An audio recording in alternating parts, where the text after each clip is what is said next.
Porta Cristina, Cristina's Gate.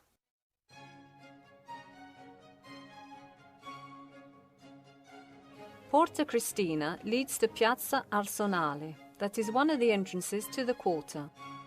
This monumental gate, commissioned by Carlo Felice of Savoy in dedication to his wife Cristina of Bourbon, from whom it was named after, was built in 1825 under the project of Carlo Pilo Boyle. Previously, in this same point was the Porta del Soccorso, Gate of Relief. Porta Cristina is built from white limestone brought from the hills of Bonaria and has a neoclassical architecture that was inspired by the Porta Angelica in Rome. One can observe the wavy grooves and the Doric capitals that delimit the arch that is surmounted by a fanlight.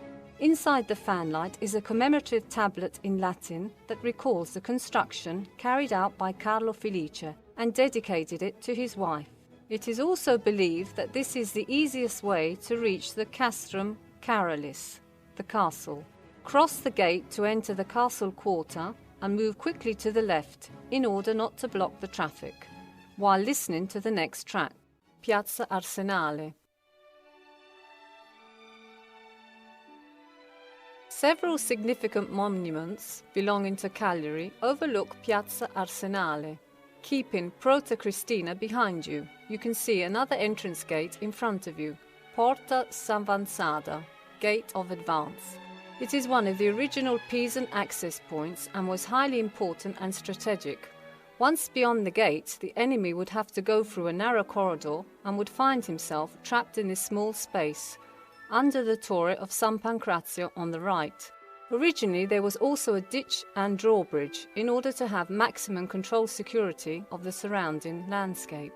On your left, you can see the access to the ex-armory arsenal, where a neoclassical monumental gate was built in 1825. The gate is inspired from the Porta del Popolo in Rome.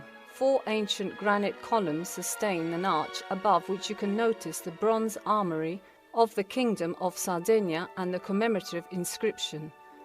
The imposing bronze gate was designed by sculptors Salazzari and Cassini in 1979. The area of the ex-armory dates back to Punic and Roman times, proven by 2 cisterns found inside. In the Pisan area, it was separated from the rest of the quarter by a ditch and a drawbridge, resulting therefore outside the castle walls. The Spanish built a defensive fortress called La Tenaglia, the Tongue, designed by Rocco Capellino. It was the last rampart for salvation in case the rest of the quarter had been conquered. Under the Piemontese rule, the area became first a fuse for assembling weapons, then a stable, and in the end a military district. After an important restoration in the 1950s by architects Pietro Gazzola and Libero Cecchini, in 1979 the area then became the Cittadella dei Museum, the Fortress Museum. Today it hosts the National Archaeological Museum, the National Picture Gallery, the Wax Museum, a temporary exhibit gallery, and the Archaeological Science Department of Cagliari's University. There is also a refreshments booth inside. We must underline the importance of the Archaeological Museum that hosts repertoires from all over Sardinia, dating back from prehistoric to medieval times. The collections of bronze figurines featuring tribe chiefs, warriors, mother goddesses and priests from the Nuragic era are remarkable.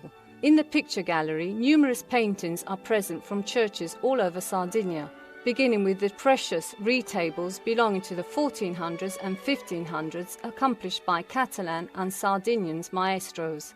There are also works of art from the 14th and 20th centuries of various Italian artistic movements.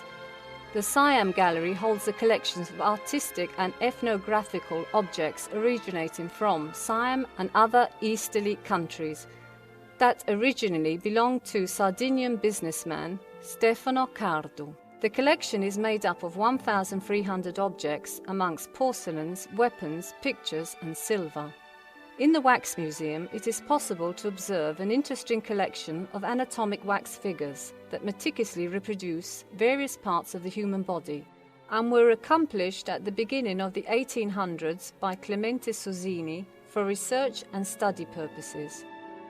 If you would like to visit the museums, you must pass through the gate of the ex-Arsenal and follow the indications inside. In this case, you should turn off the audio guide until the next track. If you would like to continue with the itinerary, leave the ex-Arsenal to your shoulders and walk towards the gate in front of you. Go beyond the Arco delle Seziate until you are in Piazza Indipendenza.